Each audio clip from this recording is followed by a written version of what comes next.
Welcome to the sales process in stages. This module is ideal for businesses that are in the services sector or SaaS sector.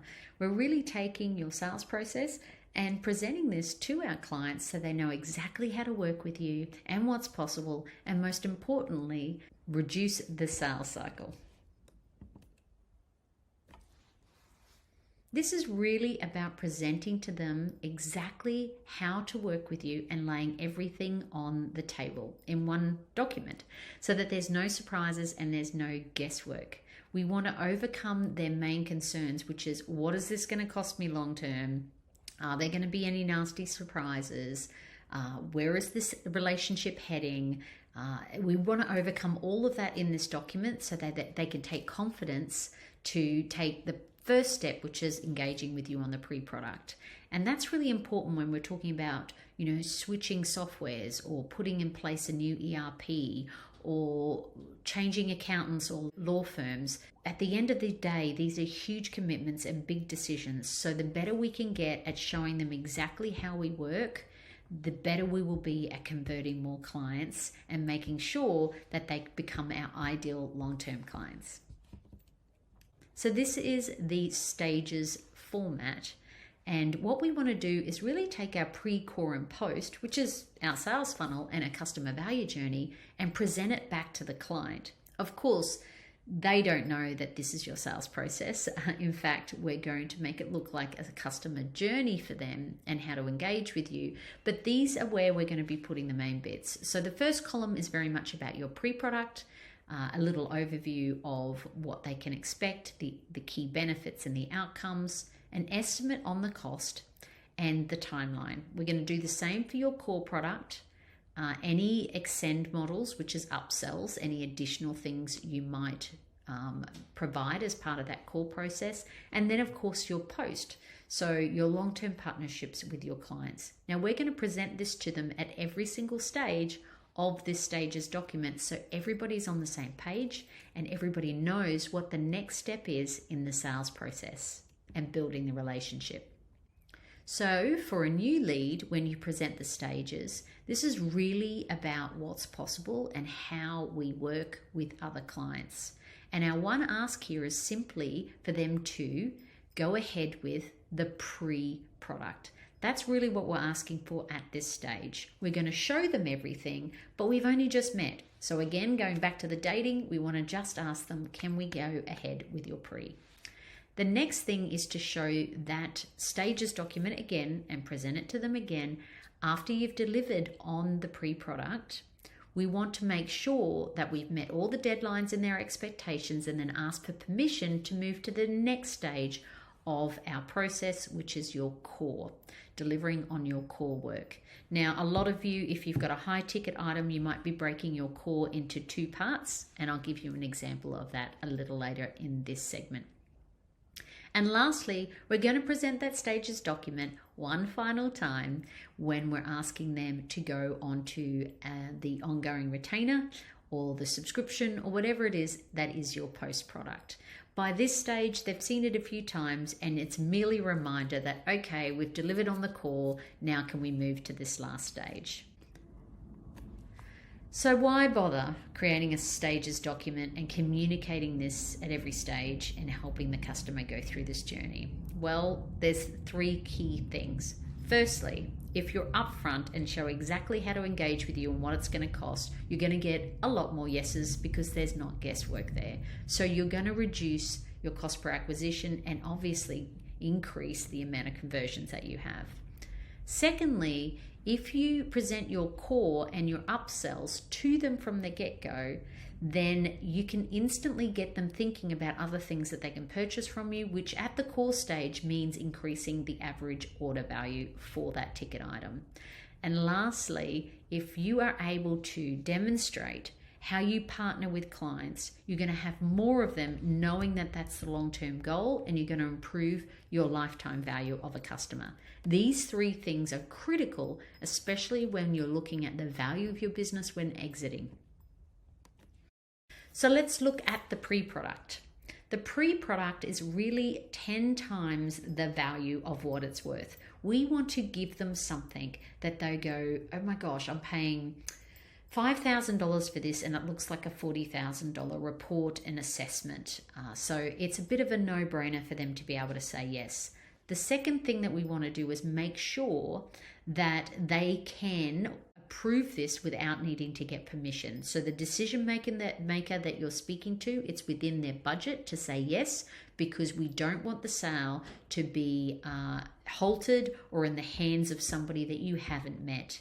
Make sure that the price is set for the decision maker that you're pitching it to. And the last thing is that you want to really think about breaking down your core so that you can deliver it in parts. And I'll show you how that works. So you can see an example there of a report. What I tend to do is build one per customer avatar. You might have smaller clients like a dolphin, and then you might have bigger clients, which is a whale. They will have different templates. The same stuff, but different parameters. You want to have a couple of these templates and industry specific that you can have, and perhaps an offshorer is populating that for you. So I'll give you an example. What you could do is have somebody going in, your salesperson, going in and doing a fact find and discovery and collecting all the information that we need to complete this report.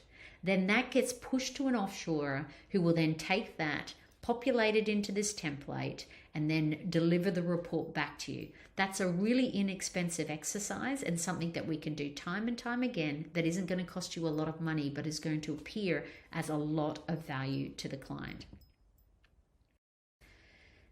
Now, the other great thing about doing the stages document and focusing on just a pre-product that you're selling instead of your core products is that this is something that can be scaled easily with a sales team. So if you have a high ticket item and you have 40 things that you sell that equal $1 million, say, inside your core product, it takes a lot longer to train that salesperson across everything that you do so that they can go out and then think about which one of these things or combination of these things am I going to sell to a client.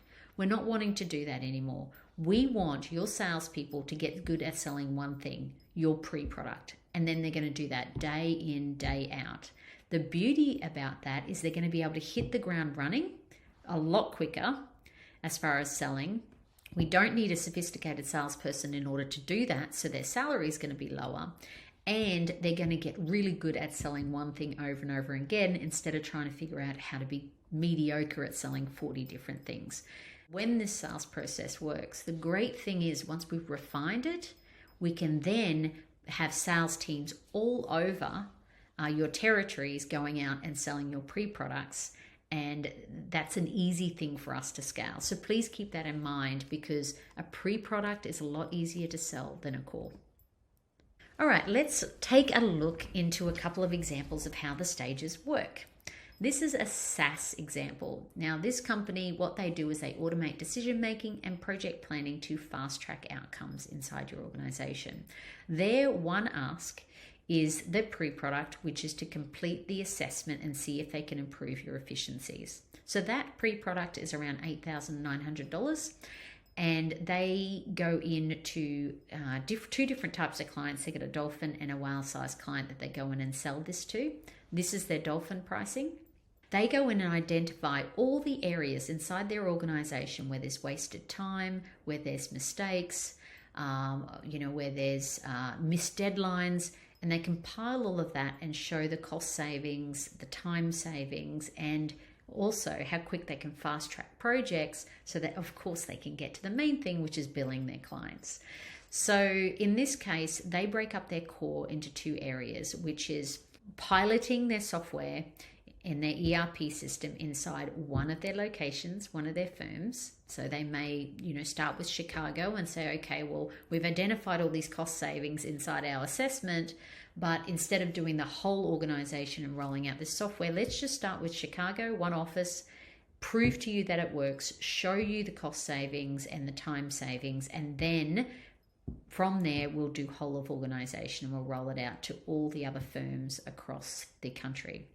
And then, of course, then they go on annual subscription because it's software. So that's their pre-core and post. And this is what their stages looks like for their dolphin. So they've got the first vertical, which is their which is their projects assessment. That's $8,900, and it takes 2 to 3 weeks to turn that around. And these are the key objectives that you get. From there, we will go to a pilot and do one area of the business to show exactly what's possible. And that includes your company onboarding, and it's $26,000, and that's a 3-month process. From there, once we show you how great this is for your company, then we're going to roll that out across the organization. That's a 6-month process and is $97,000. And then, of course, we have our ongoing subscription fee for your whole organization at $32,000 once we finish the onboarding and roll out across your organization. Now, when we're talking about predictable revenue, which was in our last module around pre, core, and post, it gets really exciting as to what's possible. For them, their target was to get 60 dolphins and 4 whales. Now, what's really great about that is that they only need to focus on getting salespeople that aren't project management, ERP, software experts, but instead know enough to be able to go in and sell the pre-product, and they've got to sell 120 of them to dolphins and 12 of them to whales. So, I hope this has given you an idea of how you can break down your high ticket item into stages in order for you to sell more and to take people through the journey and be more predictable with your revenue. I do not like feast and famine. If I see it inside your business, I will be pushing back and asking you to create something similar to this sales process. So one thing that you might want to watch after this is how to create an amazing proposal, an interactive proposal, rather than just your typical one-page word template quote. So that's a great module to watch if you really want to wow them at the proposal level. As for resources for the stages module, we've included the templates of those stages so that you can type over it and create your own. I've also included some of the reports and assessments as design templates in PowerPoint that you can use as a starting point for your audits or assessments for your pre-product. And of course, if you need any help, if you're unsure what your stages should look like, how to break up your core into 2 parts so that it's easier for them to say yes to bigger ticket items, please book a mentoring session and we can figure that out for you.